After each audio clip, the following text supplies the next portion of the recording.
বেশি ভিতরে ঢুকবো তো দাঁড়াও শেষ জায়গাটা দেখতে যাই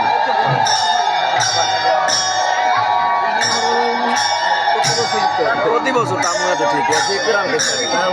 একবার নাম দেখতে গেছেন না ওই আইসে দুইটাই যে খারাইছে ইস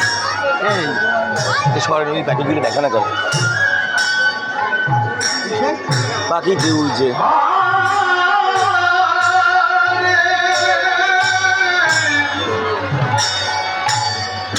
এত দূর গেলে সবই ভালো হয় না